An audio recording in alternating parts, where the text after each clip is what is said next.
Hello students, चलिए start करते हैं। एक्सरसाइज 1.3 का क्वेश्चन नंबर 11 देखते हैं क्या है। Consider function such that 1 to 3 values put करने पर हमें ए बी सी वैल्यू मिल रही है। ये डोमेन है, ये रेंज है हमारी। गिवन बाय एफ ऑफ 1 जो है ए आ रहा है, एफ ऑफ 2 बी आ रहा है, एफ ऑफ 3 सी आ रहा है हमारा। Find F inverse and show that F inverse of inverse is equal to F. अगर हम एफ इनवर्स का दोबारा इनवर्स करेंगे तो हमें ओरिजिनल फंक्शन मिलेगा, ये हमने प्रूव करना है। तो कैसे करेंगे चलिए देखते हैं। ऐसा क्वेश्चन आपको 2-3 मार्क्स में जरूर देखने को मिल जाता है। हमें दे क्या रखा है, एफ ऑफ ए, ये F of 1 is equal to क्या है, ए के। एफ ऑफ 2 जो है वो बी के इक्वल है। एफ ऑफ 3 जो है वो किसके इक्वल है, सी के। इसको मान लो इक्वेशन नंबर फर्स्ट, ये दे रखा है हमें। अब अगर मैं इसके इनवर्स की बात करूं, इनवर्स का मतलब क्या होता है, देखो F of 1 is equal to A दे रखा है। इनवर्स मतलब एफ को इस तरफ ले जाएंगे तो 1 इज इक्वल टू क्या हो जाएगा, एफ इनवर्स ए, यही तो होगा। तो अगर मैं यहां पे इनवर्स निकालता हूं तो क्या हो जाएगा, यहां पे F inverse A is equal to क्या हो जाएगा, 1 के। F inverse B is equal to किसके हो जाएगा, 2 के। F inverse C is equal to किसके हो जाएगा, 3 के। ये हो गई इक्वेशन नंबर सेकंड। कोई दिक्कत नहीं है ना, इनके इनवर्स निकल गए हमारे।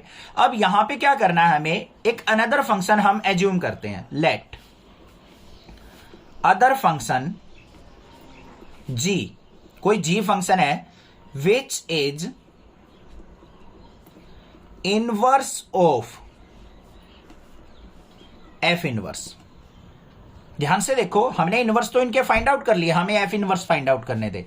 अब उसने क्या कहा है, हमें कोई अनदर फंक्शन लेना है जी, जो कि एफ इनवर्स का इनवर्स है। ठीक है, तो हमारे पास क्या हो जाएगा, then G of 1 is equal to क्या होगा, ए। ध्यान से देखो, अगर मैं इसका दोबारा से इनवर्स करता हूं तो एफ इनवर्स इस तरफ चला जाएगा, तो एफ इनवर्स किसके इक्वल हो जाएगा, ए के। तो इसको हमने जी मानना है, तो जी ऑफ 1 इज इक्वल टू क्या हो गया, ए के। जी ऑफ 2 किसके इक्वल हो गया हमारा, बी के।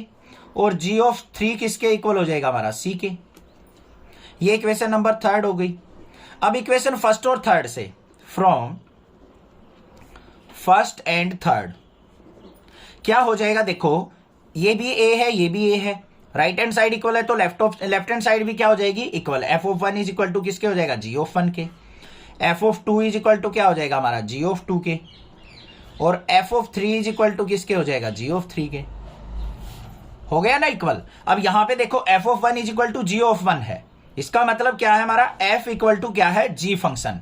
और जी क्या था हमारा, एफ इनवर्स का इनवर्स। तो यहां पे क्या आ गया, F is equal to F inverse का इनवर्स था हमारा जी फंक्शन। यही तो मानना था हमने, अदर फंक्शन हमने जी मानना था which is inverse of F inverse. तो जी को हम क्या लिख सकते हैं, F inverse of inverse is equal to किसके आ गया, एफ के। Hence proved. यही तो प्रूव करना था हमें। अब आपको भी पता है, अगर हम किसी फंक्शन का, देखो मान लो हमारे पास दे रखा है x is equal to sine theta. ठीक है बच्चों, अब मैं इसका इनवर्स निकालू, इस तरफ आएगा sine inverse x is equal to theta. अब इसका दोबारा से मैं इनवर्स निकालू तो साइन को उस तरफ ले जाऊंगा, x is equal to sine theta. यही तो फंक्शन आ गया वापिस मेरे पास। यही कहा था, अगर किसी फंक्शन का हम 2 बार इनवर्स करते हैं तो ओरिजिनल फंक्शन हमें मिल जाता है। ये प्रूव करना था, हो गया प्रूव, बस सिंपल था।